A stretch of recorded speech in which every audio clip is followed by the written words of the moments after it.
Assalamualaikum warahmatullahi wabarakatuh. Halo sahabat inspiratif, apa kabar hari ini? Semoga Anda dalam keadaan sehat walafiat dan senantiasa dalam lindungan Allah Subhanahu wa taala. Ya. Nah, sahabat inspiratif, di kesempatan yang baik ini saya ingin berbagi informasi tentang manfaat NLP bagi anak berkebutuhan khusus ya. Setelah kemarin saya berbagi tentang inspirasi Hari Disabilitas Internasional ya. Dan terima kasih kepada sahabat inspiratif yang sudah subscribe, sudah share, like, dan banyak juga yang sudah memberikan komennya. Nah, ini sangat membuat saya semakin semangat untuk membuat konten-konten berikutnya, yang konten-konten itu kami persembahkan untuk para orang tua yang oleh Tuhan dikaruniai anak berkebutuhan khusus, dan juga untuk guru-guru SLB serta guru-guru inklusi. Dan juga konten ini kami persembahkan untuk sahabat-sahabat kita, mahasiswa pendidikan luar biasa, dan juga masyarakat pemerhati anak ya. Karena saya percaya bahwa sahabat inspiratif akan sepakat dengan saya bahwa tugas kita hidup di dunia ini untuk saling melengkapi. Gitu ya. Nah, di kesempatan yang baik ini, seperti apa yang tadi saya sampaikan, saya ingin berbagi informasi tentang manfaat NLP bagi anak berkebutuhan khusus ya. Nah, tentu sahabat inspiratif sudah sering mendengar ya tentang NLP ini ya. Dan manfaatnya sangat luar biasa. Namun sebelum saya banyak bercerita tentang manfaat NLP, saya akan sampaikan dulu apa sih NLP itu gitu, sehingga NLP itu menjadi sangat penting dan sangat bermanfaat bagi anak berkebutuhan khusus ya. Nah, NLP ini sendiri adalah merupakan singkatan dari Neuro Linguistic Programming ya. Neuro adalah hal-hal yang berhubungan dengan syaraf atau pikiran. Sementara linguistik adalah hal-hal yang berhubungan dengan bahasa.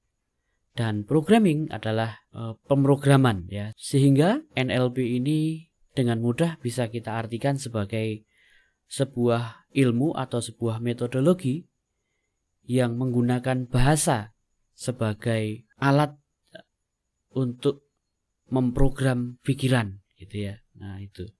NLP juga bisa kita artikan sebagai ilmu modeling. Yang juga menarik, NLP adalah juga sebuah ilmu kehidupan ya, yang berhubungan dengan sikap mental. Nah, maka inilah mengapa NLP ini penting bagi anak berkebutuhan khusus gitu ya. Nah, NLP ini dulunya ditemukan oleh dua orang ahli gitu ya. Yang pertama adalah Dr. Richard Bandler, dan yang kedua adalah Profesor John Grinder. Dr. Richard Bandler merupakan seorang ahli matematika dan seorang engineer juga. Dan Profesor John Grinder adalah seorang ahli bahasa. Sehingga kata-kata linguistik itu berasal dari Profesor John Grinder. Sementara programming itu berasal dari Dr. Richard Bandler gitu ya. Nah, itulah sedikit sejarah tentang bagaimana ditemukan NLP ya, pada sekitar tahun 1970-an waktu itu ya. Nah, saya sendiri sebelum saya memutuskan untuk mengikuti pelatihan NLP yang berlisensi Richard Bandler, saya sebelumnya hanya mendengar atau membaca sebuah buku yang berjudul Unlimited Power. Ini karya Anthony Robbins ya.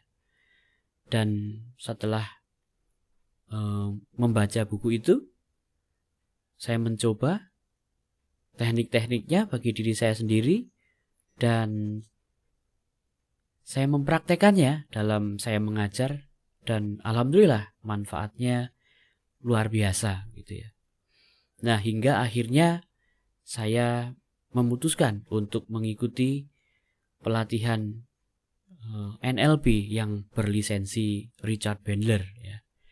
Maka di kesempatan ini saya juga akan mengucapkan terima kasih yang tak terhingga kepada guru saya, Pak Roni F. Ronodirjo, yang telah memberikan saya kesempatan untuk mengikuti pelatihan NLP tersebut ya.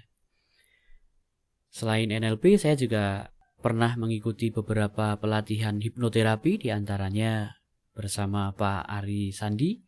Saya belajar tentang ICT waktu itu, Instant Change Technique, dan juga Pak Antonius Arif. Saya belajar Ego State Terapi pada waktu itu. Nah, luar biasa.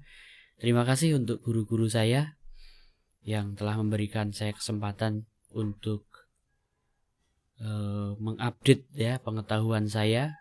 Termasuk juga saya pernah belajar bersama Pak Jamil Azaini, inspirator sukses mulia ya. Saya belajar dalam kegiatan trainer bootcamp and contest pada waktu itu ya. Saya belajar tentang public speaking ya. Nah, kembali pada manfaat NLP gitu ya. Nah, sangat banyak ya ketika Anda mempelajari NLP manfaatnya. Di antaranya adalah setelah mempelajari NLP, Anda mampu mengelola emosi dengan mudah dan dengan ramah pikiran ya. Jadi ketika kita sedang emosi gitu ya, ada banyak teknik di NLP yang bisa kita gunakan untuk mengelola ya atau memanage emosi kita gitu ya. Nah, manfaat yang berikutnya adalah setelah kita mampu mengelola emosi, kemudian kita juga bisa mampu lebih percaya diri gitu ya. Sehingga Anda bisa membayangkan tentunya ya bahwa NLP ini juga sangat bermanfaat untuk anak berkebutuhan khusus, karena masih banyak anak berkebutuhan khusus yang memiliki sikap mental kurang percaya diri gitu ya. Nah, hal ini disebabkan karena beberapa hal ya, diantaranya karena diskriminasi gitu ya, karena sering mendengar kata-kata negatif, mendengar bulian, dan juga sering dibanding-bandingkan dengan orang lain gitu ya. Nah, manfaat NLP berikutnya adalah dengan menguasai NLP kita bisa berkomunikasi dengan baik ya. Berkomunikasi dengan lebih baik. Karena di NLP ada banyak teknik yang mengajarkan kita bagaimana kita berkomunikasi. Bagaimana kita dengan mudah bisa menjalin keakraban dengan orang lain, bahkan yang belum kita kenal sama sekali gitu ya. Nah, masih ada lagi manfaat NLP yang berikutnya adalah setelah belajar NLP, kita dengan mudah juga bisa membaca pikiran orang lain gitu ya. Seperti yang tadi saya sampaikan bahwa NLP adalah Neuro Linguistic Programming. Jadi dengan bahasa kita bisa membaca pikiran orang lain gitu ya. Baik bahasa verbal dengan kata-kata atau bahasa nonverbal dengan body language. Nah, menarik bukan sahabat inspiratif? NLP itu saya sendiri sudah banyak merasakan manfaat setelah saya belajar NLP gitu ya. Bahkan hingga sampai saat ini saya terus mengupdate pengetahuan saya tentang NLP, karena perkembangan NLP sangat luar biasa gitu ya. Sekarang banyak sekali model NLP gitu ya. Ada NLP NAC ya, Neuro Associative Conditioning. Ada juga NLP Neurosemantics. Nah, itu sangat menarik. Sehingga saya berkomitmen untuk terus belajar dalam hal NLP ini ya. Dengan NLP saya bisa mengelola emosi dengan mudah, dengan ramah pikiran gitu ya. Saya pun juga lebih percaya diri. Saya juga dengan NLP bisa membantu orang lain untuk melakukan terapi gitu ya. Karena NLP juga bisa digunakan untuk terapi, untuk penyembuhan fobia gitu ya, untuk penyakit-penyakit yang berkaitan dengan psikosomatis gitu ya. Karena ketika kita mempelajari NLP, secara otomatis kita juga mempelajari hipnoterapi ya. Jadi ilmunya lengkap ya. NLP juga sangat bermanfaat untuk mengelola pikiran kita. Jadi dengan NLP kita bisa memiliki cara pandang yang lebih luas sehingga kita tidak mudah untuk menghakimi orang lain gitu ya. Intinya NLP adalah sebuah ilmu, sebuah pendekatan yang terkait dengan sikap mental yang sangat membantu kehidupan kita, termasuk kehidupan anak-anak berkebutuhan khusus. Nah, di video-video berikutnya nanti saya juga akan terus berbagi informasi khususnya terkait dengan hipnosis dan NLP guna memfasilitasi para orang tua yang memiliki anak berkebutuhan khusus, guru-guru SLB maupun sekolah inklusi, dan masyarakat pada umumnya sehingga NLP ini bisa kita gunakan untuk memotivasi mereka, menginspirasi mereka, mendidik mereka sehingga anak berkebutuhan khusus mampu menjadi insan-insan yang selain mandiri juga mampu bersinergi dengan masyarakat umum.